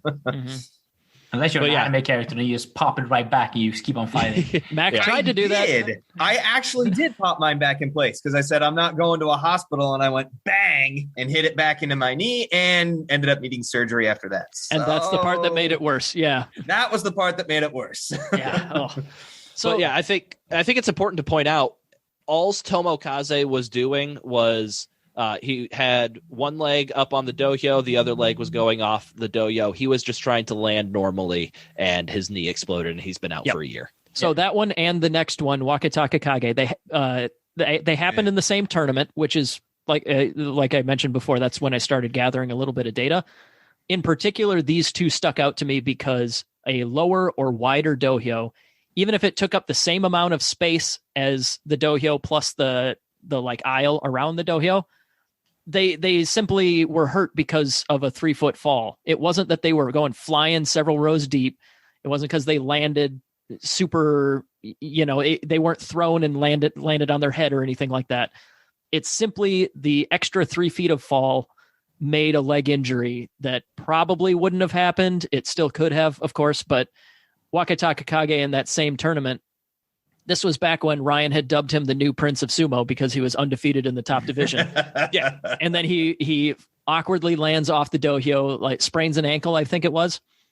Yeah, that's what it looks like. He was pushing his opponent once again, watching live. He was pushing his opponent out of the ring. He jumps off as well, and his foot kind of like gets caught, like on like the angled sides of the dohyo, and so it kind of makes his landing a little awkward. Mm-hmm. And then as he's getting off the dohyo, he's just kind of like hopping on one foot, unassisted down the dohyo. There is one yobidashi at the bottom of the dohyo, so he can kind of lean on a little bit. And then I assume he helps him walk out the rest of the way. Yeah, those two stuck out to me because of the dohyo debate. Like, yeah, there may not be thousands of injuries that the dohyo debate would impact, but those two in particular, to popular guys, yeah. And that one, I will say, that's probably not any different than how you'd see it handled in like the NFL. You'd see him wrap his arms around somebody and then hobble off to the sidelines so that he doesn't need to use that one leg. And I will also point out that Whatta Takakage just went 10-5 for Maegashira 2 and has a special prize. So I think me dubbing him as the next Prince of Sumo may not have been incorrect. It was just premature. I also want to give Whatta Takakage benefits for having made every single sumo fan a rap god for being able to pronounce his noun name without any problems. Moving on to Shonanomi. Let's do it. So, those two I wanted to bring up more from a prevention standpoint than a response standpoint. But yeah, let's talk about Shonanomi. So Shonanomi is, to my degree, in my opinion, the scariest clip you can watch about sumo, except for Hibikiryu. Shonanomi is a guy who, in a mata, like a Ryuden-style mata knockout, just bumps his head against the other guy's head and falls backwards to like a weird kind of angle. This guy then tries to stand up on his own like 4 or 5 times, like he's really drunk, and he keeps falling back down over and over and over again. It is terrifying to watch this video, in my opinion. This guy should not be fighting the bout, straight up. But after some assessment, he keeps saying, I'm okay. Again, we talked about the wrestlers being expected to be this, and they're actually discussing, like, to the respect, the Gyoji seems to be discussing with him, are you really fighting this? Like, we might be able to do something about this. But in the end, he ends up fighting and winning the bout. So this is like a concussion case, right? It's the most obvious concussion you can find. It's not a neck injury, it's just a concussion injury. We have this like chart here from the sumo prevention thing where they list things that would be done, and they talk about immediately instruct the Rikishi to stop moving, like don't try to stand up, just calm down on the ground, and then it's clearly not safe to compete and requires further assessment in a hospital setting. And these are things that need to be addressed. What is good about this situation is that the rule book has been changed. If you suffer a knockout or a concussion during a mata, you do not fight the bout. I don't know if you get an automatic loss. That would be sad. You do. I believe it would count as a free automatic loss. Which means that it is now possible to win sumo in a mata. So all you metagamers out there who don't want to fight a full fight, go in with the head and go in hard, you know? 50-50 chance you're the one leaving with the knockout win. Yes. You're just sitting at home like, yes, I can be Sandame again. Sanyaku again. Just go in early. Go in elbow first. Yeah. Boom. Yeah, no more of these slaps. No more of these harite to the face. We go Hakuho elbow style on you. Ooh. Yeah. And that's another one we got on our list because it's a similar situation. It's just not a mata. 8 years ago, Hakuho absolutely KO'd the crap out of Hibikiryu. This is the clip that made me become a sumo fan. I found this clip and I went, whoa, sumo's awesome. It was a knockout. And I started watching. Wham! These days I look back at it like, damn, this clip is horrible. Oh my God. Yeah. Yeah. Hakuho did it not quite as severely to Endo recently, if I recall, last couple of years. But But yeah, I just went back and watched the Hibikiryu one, and that one is just as clear of a knockout as the Shonan Naomi one here. Miyogiryu's out. Like he's not like unconscious, I should say, but he's stumbling around like he's had too many. He can't stand up on his own. That one, I will say, definitely better response than I remember it being. There are very quickly a couple guys jumping up to like make sure that he's not tipping over. However, they also make him take a bow. Yeah, they do make him take the bow. Yeah, exactly. And so in that case, I don't think that's particularly egregious, but it still seems kind of tone deaf. Yeah, he is walking unassisted until they get to the part where his Sukebito can kind of get underneath Miyogiryu's arm. Well, then, no, Miyogiryu is walking unassisted. He seems to be a little bit more out of the clouds, but yeah, somebody should probably be stabilizing. He shouldn't be walking without somebody at least like, hanging onto his arm just to like kind of gauge where he's at. He was way too out. I think the main thing here is this is kind of where you can put some of the ceremony aside for the guy that is injured. The health and safety of the sumo. But I think the response in getting like he does stand up on his own. Probably should have had like a doctor tell him like, no, buddy, sit down, get your bearings a little bit. But it's not a situation where it was a mata, so they need to like redo the match. The match had started, so they didn't force that. This is where we definitely some improvements, but not the most egregious. This is where we don't know what happens once they leave the dojo field, right? Like we don't know if they come out there and there's a coach scolding them for their bad sumo, or if they get put aside into a room with a medical trainer who can check for concussion damages. Very true. Yeah. Like again, because I work with kids, I concussions happen monthly in my profession, right? Like kids running, we work with a forest, kids jumping from rocks. Okay. Like stuff goes down. Kids are the worst. I totally agree. Yeah. You have to check for eye reflexes, puking, slurred speech. There's so much you need to look at when it comes to concussions. And I just really hope that there's someone who's trained with that outside of the ring. If there's not, bad sumo. If there is, good job, sumo. I hope so. Oh man, yeah. So, one of the points that was regarding like Shonan Naomi, Hibikiryu, Endo here, like knockouts are not a new phenomenon either. Like it's not like it happens in sumo. It happens a lot more often in like boxing and MMA, because obviously those sports you're trying to do that to your opponent. So like the protocol and the understanding of it has been established to some extent in other sports. I'm not going to say that those other sports are perfect, but like the number one thing that when somebody gets knocked out in mixed martial arts, which, that I keep bringing it up because obviously that's the one that I'm closest to, that I have the most experience with. The number one thing that happens is once somebody gets knocked out or dropped or whatever, the referee decides the fight is over. He gets the winner out of the way. And then like 100% of his attention is on the guy who got knocked out. They take the mouth guard out, make sure that, he's not going to like choke on that or anything. They like make sure his spine is stable. They get a doctor who's like running in already, and we have like 2 or 3 people right there. If the guy tries to stand up and he's still loosey-goosey, they make sure to stabilize him. They like hold him in place. They make sure that he understands that the fight is over. You got knocked out. You're going to be okay. How many fingers am I holding up? Like that stuff is like happening within 10 seconds of somebody getting knocked out. So there's protocol for this elsewhere. We're not reinventing the wheel. Having somebody there to like make sure that the guy doesn't fall over. Sure. But that's like step 0, like there should be more. There should be Shonan Naomi's case in particular. The first time that he tries to get up and it doesn't work, instantly there should be 5 guys around him, stabilizing him, getting him out of the ring immediately as quickly as possible, so that they can analyze what's going on. Making him fight that match after watching him fall over. I don't care that he won. Honestly, I think it's a bad thing that he won because now it encourages that behavior in the future. Push through, keep fighting. Yes. There's another one I want to highlight here, and it's Hidenomi, who got like glass jawed by Koreyuki at some point. That was like a slap, right? That wasn't even like a.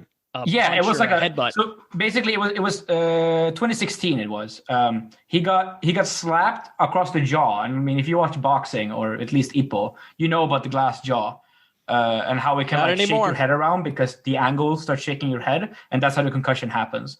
And in this one, the response is actually decent, but I just want to highlight it's another case of like concussion and how that like standardized response from MMA should definitely have been applied to Hidenomi in this situation. Yeah. Yeah. He looks like he was all the way out for a few seconds at least. Yeah.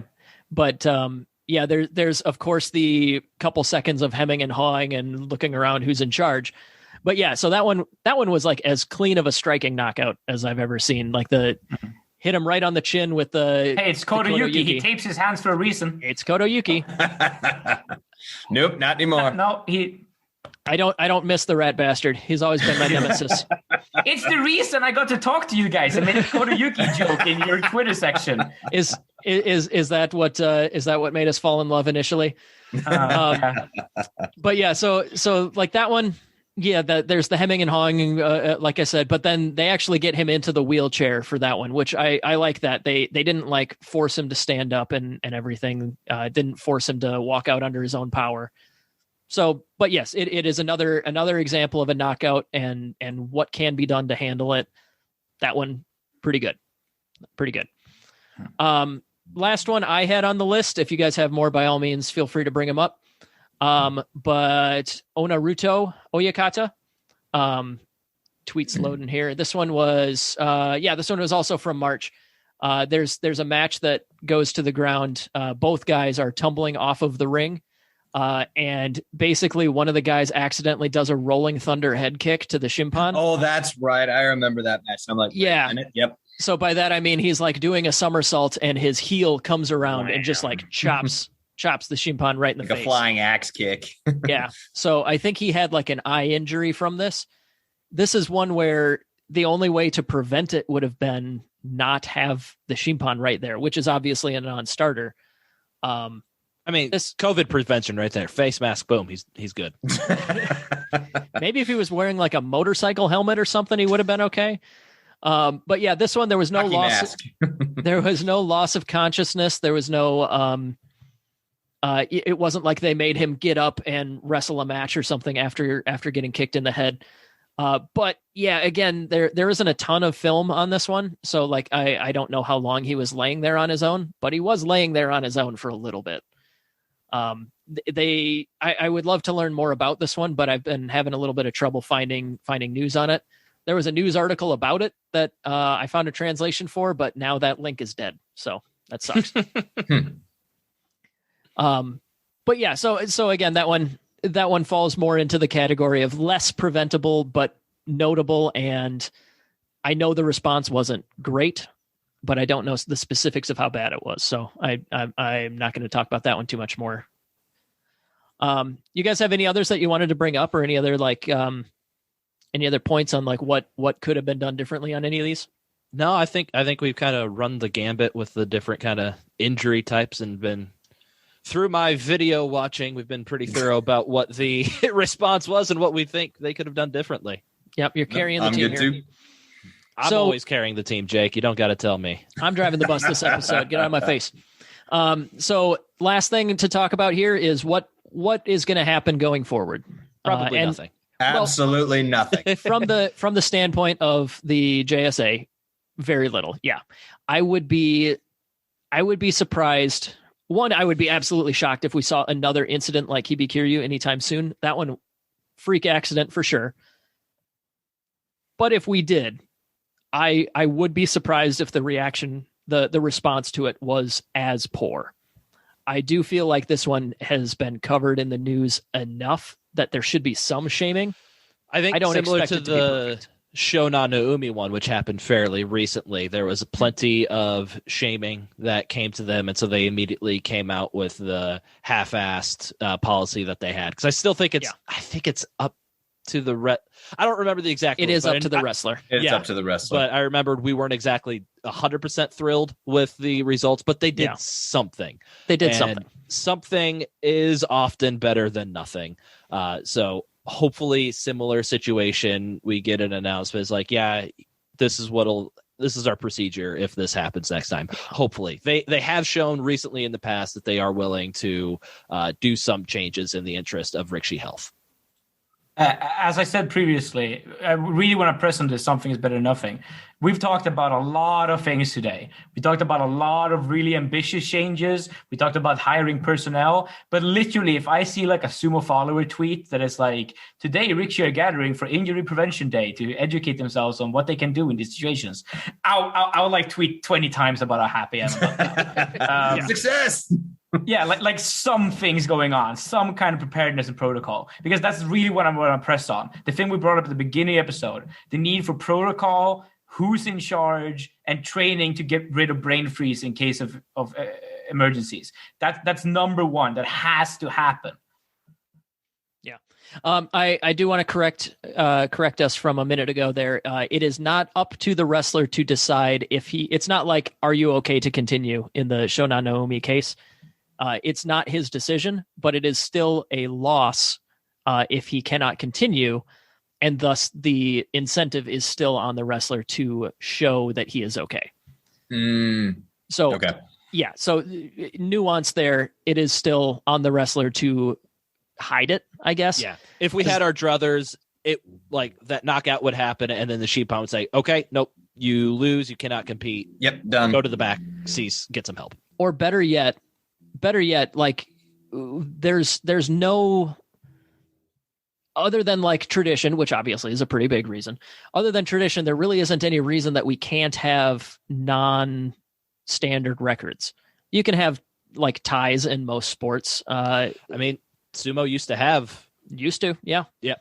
They had a lot of different like ties, and I think they had like stuff for like if somebody was injured, it was kind of as this result. Yeah.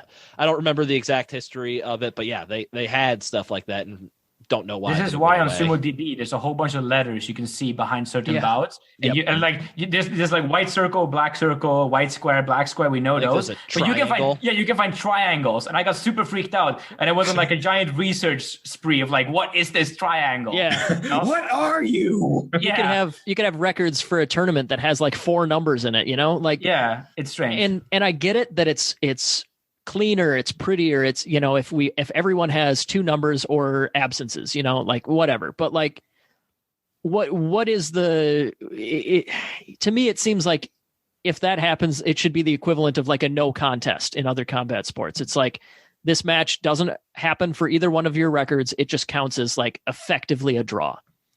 So I don't know, I feel like that kind of thing would make more sense, and it would remove the incentive from the wrestler to hide his symptoms and power through injuries, which again, that's one of the main things that we would want, because we want the best for these competitors.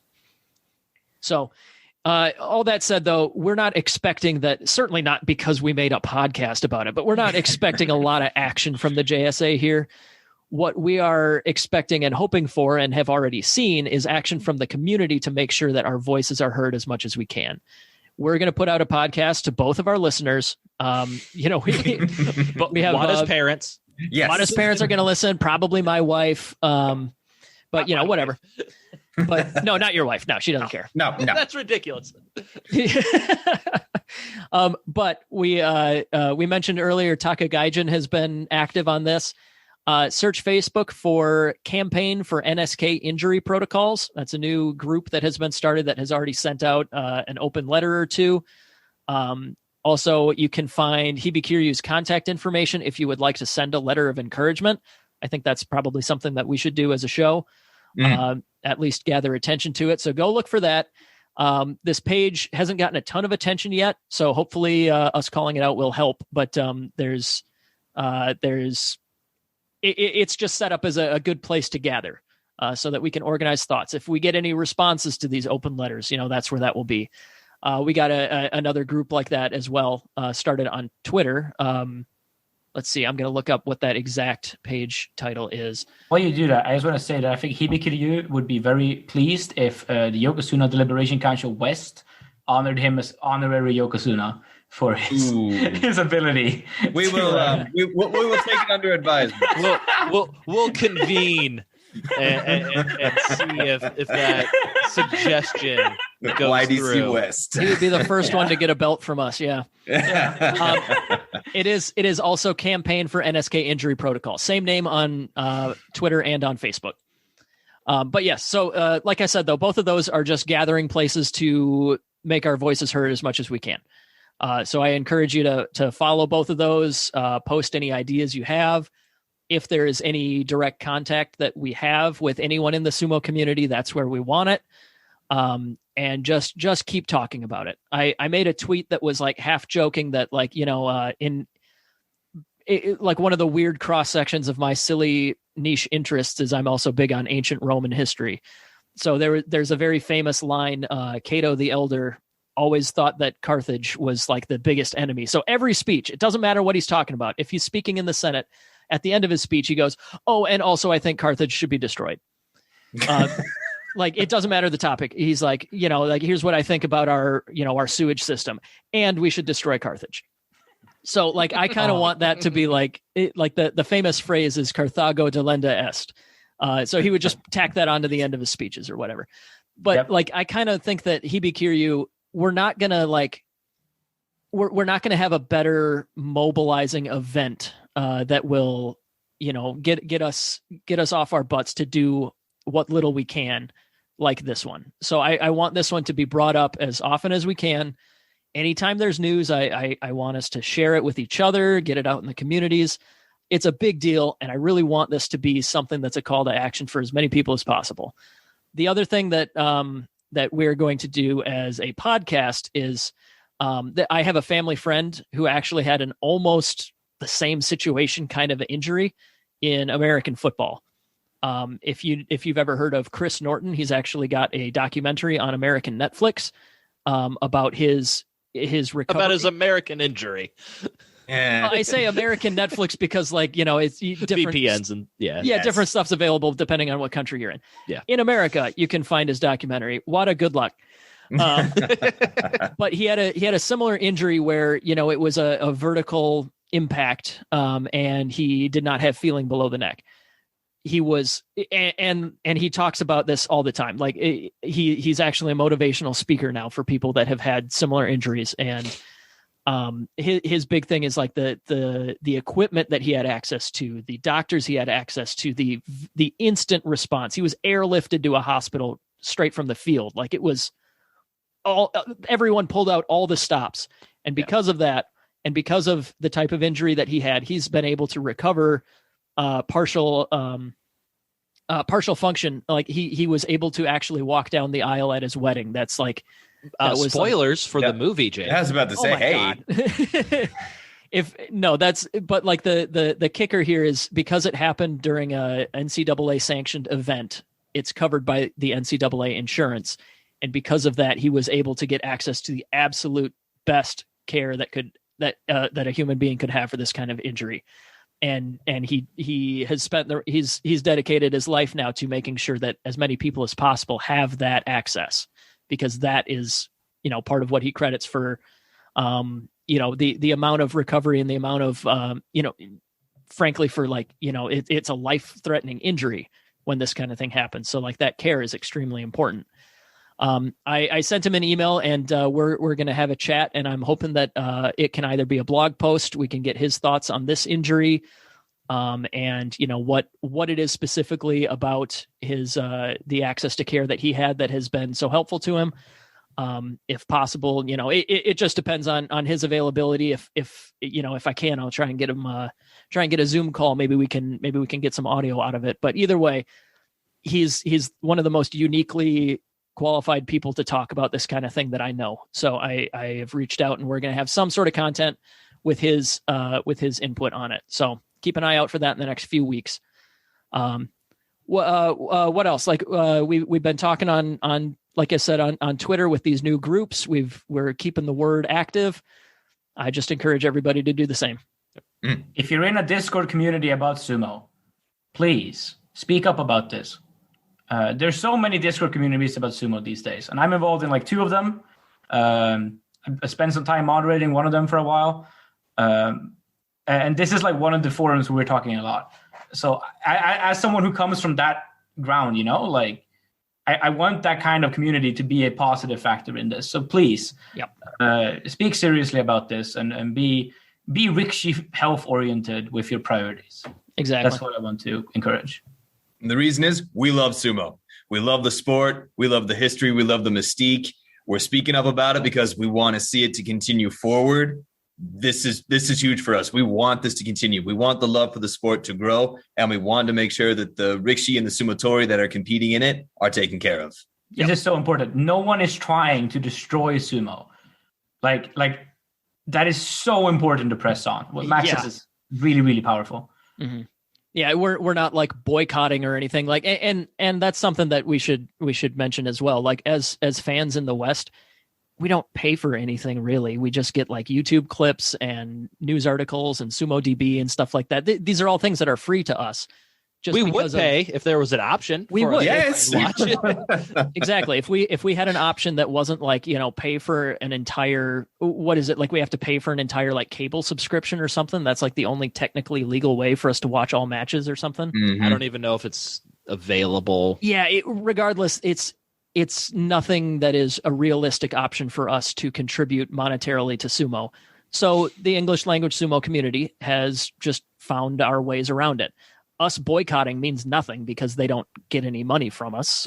Like that's we hurt ourselves because now we're not watching the sport that we love. And the NSK goes on without noticing. Exactly. So like it's not like we're saying that we have any sort of monetary power to influence this. So that's why we have to use whatever soft influence we can and just try to protect the sport we love. And again, for anyone from the NSK listening, we weren't kidding. We would pay money. We are happy to pay a realistic amount of money to have access to this. We want to contribute. We want to have like more skin in the game here, but like, come on, man, just give us like a quick monthly subscription for a few bucks or something. Matches on a service where they're not deleted 2 bouts afterwards. Yeah. But we had watch parties at 3 to 4 o'clock in the morning for the entire event. It's like, dude, we will pay the money to make this happen. Yeah.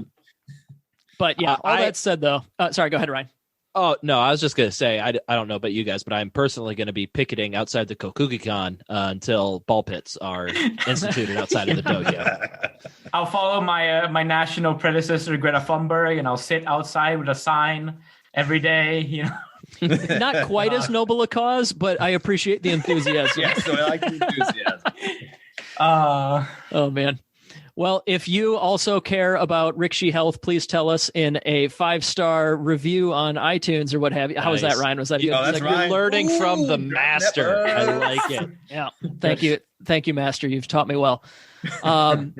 So yes, leave us a review. Leave us your thoughts. This particular episode, of course, is a little bit more, like I said at the top, kind of a bummer. I know, but it's important. It's a big deal to us. It means a lot to us. If you do want to leave a review, mention this one. This is the kind of content that we want to provide because we do think that something like this might help keep discussion going on this. Not let it be yet another forgotten injury. So, do leave us a review. We do appreciate that. Other social media, Twitter, Facebook, Instagram, and all that, and our blog. Mac, actually, why don't you tell us about the blog? You just put something up. Yes, it did. So most recently, I reviewed the 15th Texas Sumo Classic and all of the amateur sumo that's going on down here in Texas. And it was great. It was an excellent showing. So I have a review of that up on our blog. Go check it out. You got like a bracket and everything up there? Very, very in-depth, very hard work that Mac put into this. So I very much appreciate if everybody check that out because a lot of work went into this. Wait, Ryan's just scrolling through it like, oh my God, there's so much stuff here. I keep scrolling and it just keeps going. Yes. Is the Texas Sumo Classic a real event or is this like a Whatta Gustav type? Oh, no. This is real. No, this is a real. I saw that notification and I thought it was like a review for one of your made up. No. That's why I didn't click it. Texas Sumo Classic is real. Cool. I'll read it then. We've poisoned the well. Yes. Our trickery. What have we done? Mac, you remember the phone number off the top of your head. Why don't you take us home there? All right. Well, if you have any questions, comments, or corrections, drop us a line at grandsumobreakdown@gmail.com or give us a call at 805-613-7866. That's 805-613-SUMO. Thank you very much, and thank you so much for joining us, Whatta. We definitely appreciate the medical experience and all that. It's good to have not just the four regulars shouting into the wind. We want to get more voices, so we really do appreciate you joining us. Hey, I'm very happy to be here. You guys have very much brightened my experience with the sport of sumo since the second year of me watching it. I think you guys do a great job, and I'm a fan for a reason. Happy to be here. Excellent. Thank you so much. Appreciate it. Okay, I think we should move forward with the bid for Whatta being a backup Fleric. I think this is really something we need to consider seriously now. I will second and probably third that on behalf of Fleric. Yeah, there you go. And he doesn't listen to episodes after the fact, so he'll never know. That's fine. Hey, I love being on podcasts, so whenever you guys want a guest, I'll be happy to be here. We'll just slide Whatta in, have him say that this is Fleric, and then just see what happens. Just see what happens. We just need to get the sweatshirt with the hood, and we got this. Yep. Hey, they're back there in the little cabinet. Have a whole there bunch. You go. Yeah, just dress for the job you want, not the job you have. Next time you're on the show. Yeah. Whatta. So technically, Fleric is still currently under punishment as he has not done his song yet, which means I am still Fleric's Yokozuna. So if you are truly Fleric's backup, there are two words that I would love to hear from you. Don't do it. Ryan, I have been bullying you in our conversation for like the past 3 years. I'm not going to break my Ryan is evil stick now. Okay? Right. So I'll remember that. I'm the person who drives the bus, and who knows if you're ever going to see this podcast again. And as long as I'm here, that might not happen. Yeah, Ryan's making a little note here on his ledger. If I have anything to say about the American bus institution, then I'll be back later. But as far as I know, your country doesn't really do buses that well. So no. No respect for you. I'm sorry. Well, now that Watta's talking shit about our public transportation system, I think we got to call it. We'll see you guys next time. Thank you for listening. And again, please do speak up. Please keep this conversation going. Thanks so much. Thank you for listening to Grand Sumo Breakdown. Until next time, throw your salt high and keep moving forward.